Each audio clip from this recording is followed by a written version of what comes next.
Take a look at that. It's the dynamic duo back again. Dark Riku playing his Hive Tyrant, Big Mathis playing his Lictor Alpha on Golgotha Depths. We love this map. He's up against Blood Rain as the Eldar and Skysilver as the Apothecary. So let's see how this plays out then. Pretty typical things so far. We might see double tax from Skysilver. Actually pretty damn meta on this map. Nope. Double scouts. Okay, I'm lying. This isn't standard at all. We've got double Homoguts from Mathis.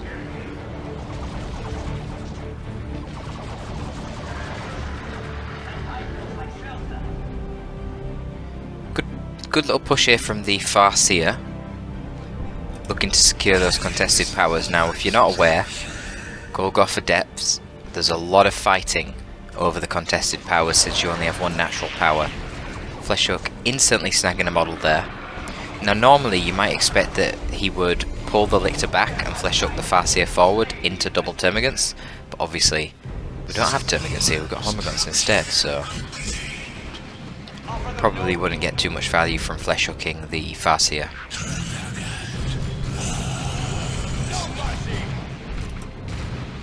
Homoguts trying to get something done here, but not really going to achieve too much. Where are the tacks? Oh, they're in the building, I see.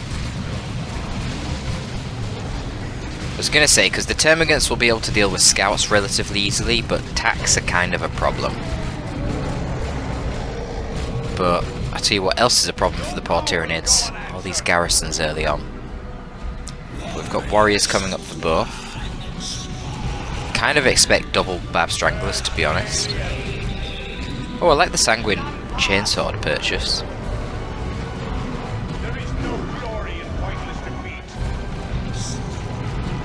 Homoguts basically can't do anything to him while he's got this. He's just going to keep healing, getting special attacks versus their low level of melee skill. And he's going to be a pain in the arse.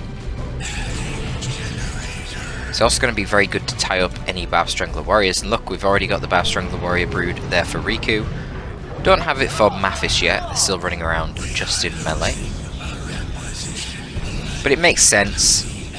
It's a really good anti-garrison tool, and it shuts down shotguns. I mean, it shuts down ranged units relatively well. Jump squads, suppression teams, snipers can all be problematic for the Bab Strangler warrior brood, but obviously we're not seeing any of them quite yet. Homoguts of Riku, I've noticed, have been running down the middle a lot here, but currently it's Mathis, so we've got a pretty good split by both the players here.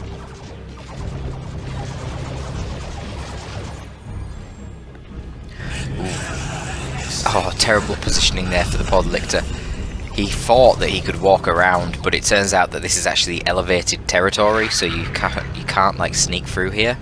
So he would have had to have walked back around, and obviously going into the firing arc then of the Shuriken would have been his demise. So he wants something a little bit more reliable when it comes to countering setup teams, and so we have some Ravener brood on the way for Big Mathis. No further upgrades yet for Skysilver. A little bit surprised. Maybe he will want ASM. He's a little short on power at the moment. Perhaps due to getting these double shotguns instead, but we do have ASM on the way. Makes sense because it is the best counter that you have as Space Marines against these warrior broods with their Bab Stranglers. Might see some Rending Talon upgrade on the Hive Tyrant to try and counter that.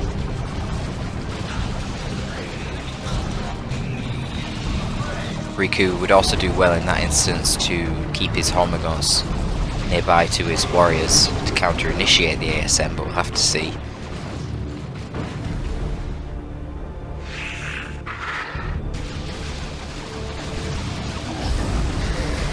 Good focus fight here from the Termagants, but yeah, with the ASM jumping in, support from double Dire Avengers, Guardians even, it's not going to go very well for Riku.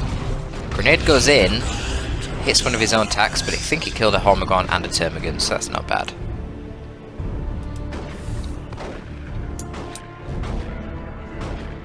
Yes.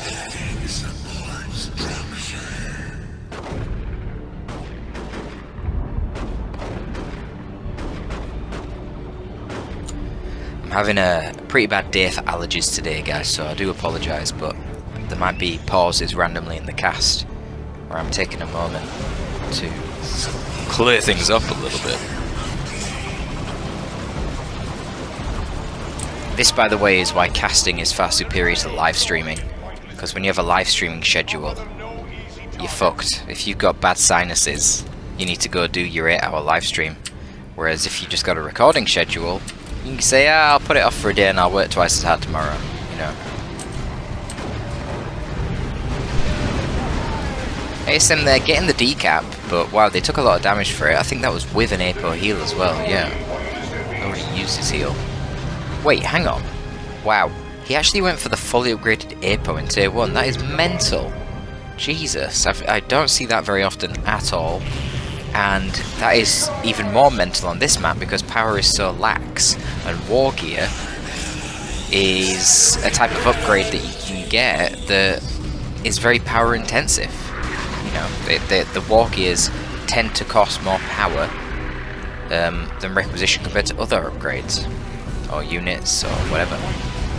But here we go, the SM coming out once again, ASM leading the charge. APO is going to be tying up the warrior brood. ASM probably should just attack the Hormagaunts here and just proc their special attacks. Leave the APO to tie up the warriors. Because right now the ASM are just getting mauled by the Hormagaunts because they're not actually fighting back, they're just trying to pursue the warrior brood. Poor Hive Tyrant really isn't achieving too much here because he just can't get into melee. Finally caught up to the Tactical Marines and they just took the garrison against him. Very frustrating. Just imagining if the APO got a special attack here. He does have his heal and he's got Purification Rice. Yeah, so you can see the spike damage that does. Shotguns are going to force off the Hive Tyrant. Honestly, Termagants I feel like would be much better served right now shooting at the scouts rather than the APO.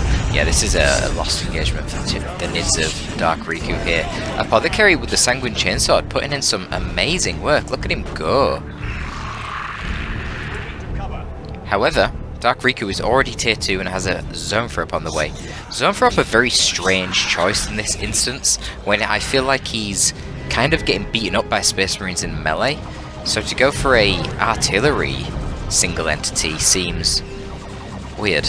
I would be getting Gene Stealers or I would be getting Tyrant Guard. And then once you got the Tyrant Guard you can get the Zoanthrope afterwards because it has that synergy with the healing.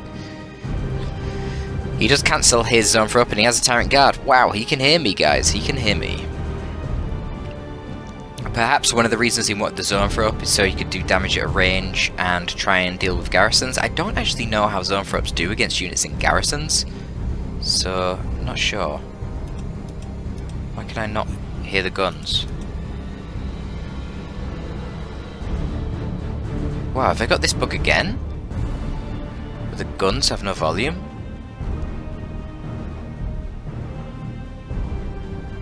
Very strange.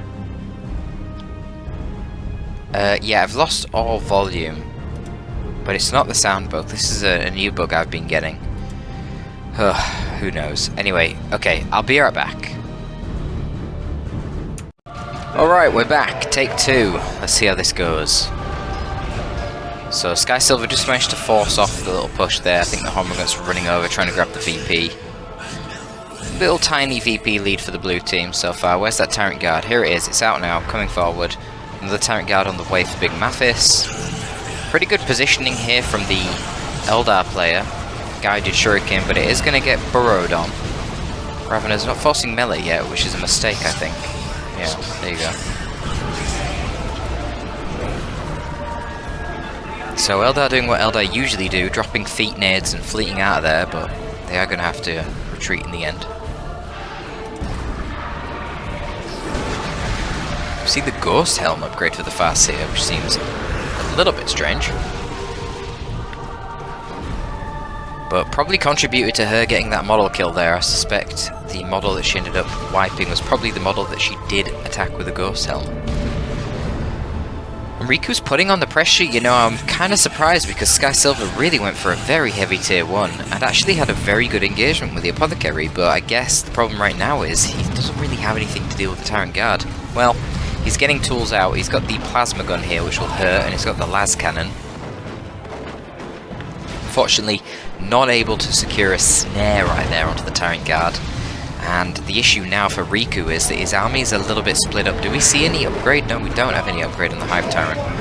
No Rending Talons, which in this instance would be very nice to send all those ASM flying backwards and do that nice AoE damage at the time. But the Warriors need to refocus their attacks onto the Scouts right now and suppress them instead of the ASM. Hive Tyrant probably could do with tying up one of the Scouts. Yeah. So this is an okay engagement for Riku. He is going to win it looks like. He's still got the Bow Strength of the Warriors in place, so it's not like the Tactical Marines can simply take the garrison. But it looks like the Plasma attacks were able to get a couple of decent shots onto the Warriors. However, now they're going to be tied up by the Hive Tyrant. So they do take the garrison, but there's a Warrior Brood right there, so that's very, very dodgy. And unfortunately down here it looks like Big Mathis is going to be losing his Tyrant Guard. Warp Spider Squad was called in, and of course the Shuriken was upgraded to a Bright Lance weapon team, and I'm sure that had a lot to do with the situation. So we have had 3 gens down here for Blood Rain for most of the game, and that is providing the red team with a decent amount of power income. A little bit of time there passed whilst it was neutral, but once again in control of the red team. But the red team, all this time that they've been fighting, they didn't own the central VP. And in fact, I believe their natural VP may have even been decapped as well. So we're now seeing a rather large victory point lead for the blue team. Really massive lead, actually. Red team need to crack on with that. So Dark Riku's Tyrant Guard not in an amazing position. Really could do with some support from Big Mathis. Looks like we've got the Rune Armor coming in here, so Psychic Storm suppressing this blob, but unfortunately not enough to actually kill any of the Warrior Brood models here. Everything's getting buffed. I assume these are melee Raveners. Yeah. So we've got the melee Synapse, the Adrenal Glands, and the Warrior Brood. We've got melee Raveners, and we now have some Gene Stealers as well. So full melee build here from Big Mathis, but he needs to redivert some of his forces. Some of his forces would do very well if they flank around the top here and assist Riku in this push, so that his Tyrant Guard can actually get out safely. Furthermore, yeah, he needs to get some units down onto that contested power farm, because even though he won that engagement, he isn't actually able to take the power farm. There you go, with the flank from Big Mathis's Ravener Brood and Gene Stealers. The Space Marines are quick to get out of there. Yeah, look at the damage from the Gene Stealers, man. Nearly taking out that Devastator squad. If they got there a couple of seconds earlier, that would have been a wiped Devastator squad. And it looks like Blood Rain is actually able to come out of the base and force off Big Mathis's Homagaunts before he can even take back the power. So now it's quite interesting, because Red Team are actually requiring Requisition more than they require the power. Blue Team, on the other hand, their economy is doing very well. I mean, particularly Dark Riku. He is performing fantastic against Skysilver now, and I can see on the minimap there, once again, putting pressure onto the VPs, decapping the natural VP of Skysilver. Fortunately for the Red Team, the Warp Spiders of Blood Rain are also doing the same to Big Mathis. So it is a 0 cap, but it looks like the Red Team will retain control of their natural and the contested soon, and start the very long process of ticking away at the Blue Team's VPs. Scouts are going to secure the top side. We've got Plasma attacks, and we've got some Stern Guard for Skysilver. Skysilver, I suspect, will probably be staying tier 2 for most of this game. But we shall see. Blood Rain is now heading tier 3. So potential for Seer Council, potential for D-Cannons and Fire Prisms. But I don't know how effective they're going to be against the Tyranids. D-Cannons can be amazing, but it's just tough to keep them alive versus a lot of melee. So we'll see. Lictor's got his leap upgrade, as you can see right there, leaping straight onto the Warp Spiders, and they have teleported recently. They should be able to teleport again, as you can see, because they do have their Warp Spider Exarch, which I believe reduces their teleportation cooldown. It might not, it might just give them more energy regen.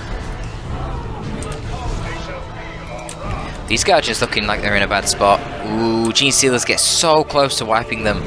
One more hit would have wiped them. That's very unlucky. Take out the Warp Spider Squad leader as well. Unbelievable. I don't think while he's upgrading it will tell me what he does, so we'll click off him anyway. Very, very premature attempt at the retreat grenade there from the scouts, but doesn't matter. ASM jump in, managed to secure the kill on the Hive Tyrant. Still not sure if there's any upgrades on that Hive Tyrant, which is a little bit unfortunate for him, to be honest. I think just the cheap Rending Talons would be very helpful. But we'll see. It's funny, Riku has an insane amount of requisition, but is super, super low at the moment on power. Quite the opposite problem for Skysilver, his opponent in this lane. Skysilver really lacking requisition right now, but it's actually doing pretty damn good for power. Oh, Riku's got a Carnifex, that makes sense. I didn't even realise he was building this. So that's where all of his power's gone.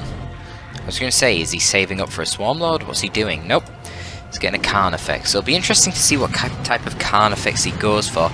Now, Skysilver is blobbing up a lot of infantry, and there's a lot of garrisons on this map, and a lot of line of sight blockers, so I would not be surprised to see a Barb Strangler Carnifex, or what they call Stranglethorn Cannon, the Uber Barb Stranglers basically. And yep, here it comes.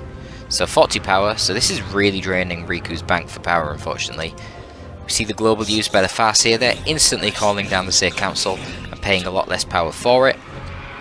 Blood Rain does have a decent amount of power, but not loads, and of course there's always a risk of losing your power farm, which actually isn't fully developed at the moment anyway. This thing keeps getting decapped, so I think using the global there to get them out not only faster, but also for less power is quite a nice idea. So should get one shot off here with the last cannon onto the Tyrant Guard, which does snare it. Not really much support hanging around right now. I don't know what the Carnifex is doing. Should probably be trying to help the Tyrant Guard out. Instead they're pushing mid. Man, well, he's going to lose that Tyrant Guard eventually. It is going to take some time, but the Stern Guard are definitely going to be able to take it out eventually. And what's going on down here? We've got the Warrior Brute trying to kite, whilst the Gene Stealers and the Lictor put on the damage onto the Seer Council, but unfortunately Seer Council just kind of ignoring them. Managed to kill 2 of the Warrior Brood models. They're getting a very good backlash there. Now they're getting thrown around by Gene Sealers, however some Psychic Storm comes in to support them. Psychic Storm doing AoE damage and doesn't actually do any friendly fire, and you see a special attack there from the Seer Council is absolutely brutal. Loads of Tyranids dying, with the supporting firepower of Warp Spiders and Double Guardians. I mean, it's not a good engagement there for the poor Tyranids, all of whom, except the Warriors, are actually light infantry. So they're taking tremendous amounts of damage from all this ranged fire. If only Big Mathis was tier 3, he could get the Menacing Visage upgrade for the Lictor Alpha and cause the Seer Council to instantly retreat every time they get into the fight, which would be an amazing counter to them. To trade your Lictor Alpha for the Seer Council in a big army versus army fight would be extremely cost effective. But unfortunately for Big Mathis, he's not tier 3. He did get a Zone for up, probably to try and support his Tyrant Guard, and now that Zone for up purchase is looking a little bit questionable, given that he's lost the Tyrant Guard and he's kind of getting overwhelmed in melee. Zone for up is not really going to be helping him too much. Oof, Jesus, the AoE damage there from the Bar Strangler plus the Stranglethorn Cannon, really wiping those scout squads. This big blob of infantry here is ripe for the pickings from the Carnifex. There is, however, a last cannon now set up. The Carnifex is just about out of range of it. Bright Lance moving forward very aggressively. We see a Haywire Grenade coming in from the Warp Spiders there. Looks like the Carnifex is turning around, wanting to shoot. It's got to be really careful though, because there's a last cannon in the back. Yeah, oh, it doesn't want this. It doesn't want this. Oh, this is really bad. Riku needs to get it out. What is he doing? I don't know if he's noticed the last cannon in the back. Was that Stims? Yeah, Stimulants has been purchased on the Apothecary, so that's a 25% extra damage buff on that last cannon, but fortunately the Carnifex managed to sneak out just in time. Lictor Alpha's jumping in now with its leap, but it's going to be a little bit late. Yeah, it's just going to get focus fired. There's way too much shit here.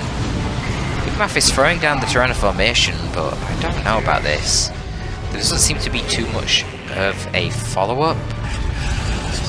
And Skysilver just pops Angels of Death to give himself knockback immunity, 50% damage resist. So he's kind of chilling. The Eldar infantry took a little bit of damage from that. I mean, yeah, they lost models. Wow, Warp Spiders nearly got wiped actually. That's quite lucky. Less than 50 HP on them. But Skysilver didn't lose anything to the Tyranno formation, but did lose things to the Gene Stealers and all the melee that's rushing in for Big Mathis here, quickly overwhelming Skysilver's position. And once again, the Tyranids are going to be taking the mid, and it looks like they're going to get themselves a 2-to-1 cap. But Blood Rain is on it, building the Webway Gate here by the natural power farm of the blue team. Rangers just sort of chilling. They're going to go for the decap when they think it's safe. Lictor's right there though, and he has actually spotted that the decap is occurring. But here comes support, Seer Council and a Farseer. Yeah, Lictor's not going to last very long against that. Double Guardian's just going to continue the bash, I suppose. Hormagaunts on the other side from Riku, splitting off once again, this time to bash the natural gen farm of Skysilver. And it's going to be a pair of Lictors for the blue team.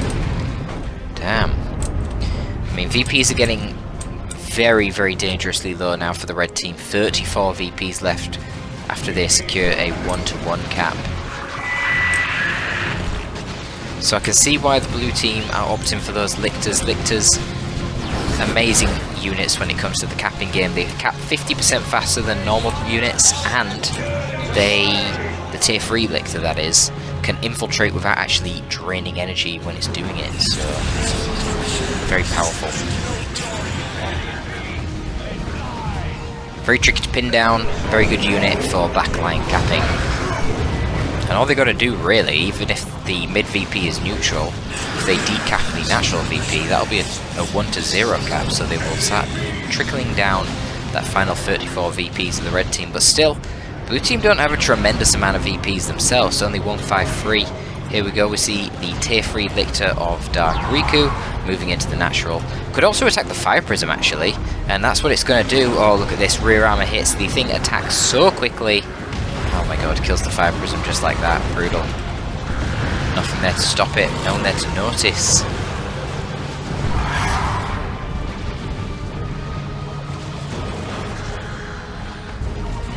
Lictor Alpha leaps in, ties up the Bright Lance in an attempt to save Dark Riku's Carnifex. There was a Singing Spear Farseer chasing it, but looks like it doesn't achieve too much. Neurothrope is going to get attacked in melee here by the Farseer, which is not a great situation for him.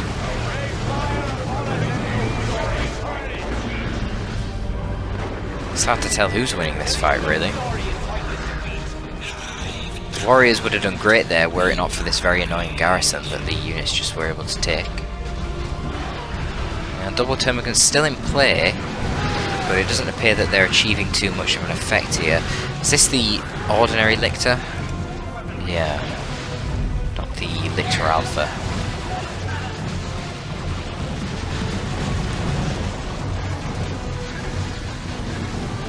Okay, Death Spitters are now coming out on the Venom Brood here. So an Inferno damage ranged weapon on that Venom Brood. I suppose Big Mathis is quite convinced at this point that there's not actually going to be any more vehicles coming out of Blood Rain. I mean, when the last one just got wrecked by a tier 3 Lictor, I can understand why he thinks that. That said, I don't really know what the Death Spitters are here to counter. I feel like the main threat's the Seer Council, which Death Spitters they don't feel particularly good against. Maybe he's just so low on power he feels like he needs something soon. And he's already got a Lictor, so what else could he get? A Neurothrope? Probably would do better than Death Spitters, honestly. Or of course Carnifex, but that would be way more expensive in power. So what's this? What we got? We got Terminators coming in for the red team. This could be the start of the comeback. Whenever you see Terminators, you always know, oh god. Very hard to force these boys off the field. Obviously they're knockback and suppression immune, makes them very nice in terms of capping. To have a unit that's quite as tanky as Terminators that also is knockback immune, very nice when it comes to the capping game. And ASM of Skysilver jumping forward and getting the decap on the natural of the blue team. The pressure is on for the blue team now. It is a 2-to-0 cap, and they need to get something done. At the very least they need to take back their natural, but honestly something could do with sneaking up to the natural VP of the red team. And that can't be the Lictor, not right now anyway, because he's in the midst of a bit of a scrap against Scouts, Tax and the Apo. The Apo is pursuing him. Lictor going to leap backwards. Yeah, and then retreat out of there. So there's nothing threatening the natural VP of red right now, whereas the VPs of the blue team are draining slowly. Sternguard just ignoring Raveners and going for the cap, but it's not going to work. They're going to get wiped. That was pretty bad play, to be honest. I don't know what he was watching. Maybe he was watching over here, but there's a push from Riku onto the natural point of Skysilver. But Blood Rain's going to rotate some forces to respond. I don't know if there's potential for a grenade to be thrown in by the scouts. Yep. And that should delay the cap long enough. Ooh, we might still get the cap here, I'm not sure. It's going to be close. Depends on which models are killed. Yeah, he does get the decap. So he gets the decap, so the VPs are draining even longer now, because there is decap in the mid. Terminators look like they're fighting for their life. I think Angels of Death was used there, I'm not 100% certain. We've got a paroxysm going in, but it appears that it's actually missed the Terminators. No, there is the Angels of Death. A little bit late, I dare say. And that Angels of Death was activated in order to counter the Tyrannoformation that's being put in place on the top VP. But you've got to remember, when that Tyrannoformation spawns, that is a 50% speed buff for all nearby Tyranids. And look at the speed of these Tyranids running through the back lines of the red team, ripping things to pieces. And that push right there secures the Nids the victory. They had the natural of the red team decapped, and they were just about to secure the contested VP in their name and colour. So there you go, a victory once again for the dynamic duo of Dark Riku and Big Mathis, both playing their Tyranids. Riku carrying, I have to say, in this one. It hasn't always been the case, but definitely in this one. Skysilver just somehow unable to deal with the Tyranids. I don't really understand how, to be honest, because I feel like his build wasn't too bad at all, and he had a couple of great engagements with his Apothecary, but somehow his economy just not cutting it. That is going to be all for this one, folks. If you do enjoy, please leave a comment and a like. That will help boost the views that we get, because it'll mean the algorithm will advertise this shit for free for me. And if you want to find more of this kind of thing, well, specifically 1v1 high level content, you can sign up to my Patreon, where there is currently a backlog of 16 or 17, depending on when this gets uploaded, high level 1v1s with commentary. That's going to be all from your boy Torpid this time. Torpid signing out.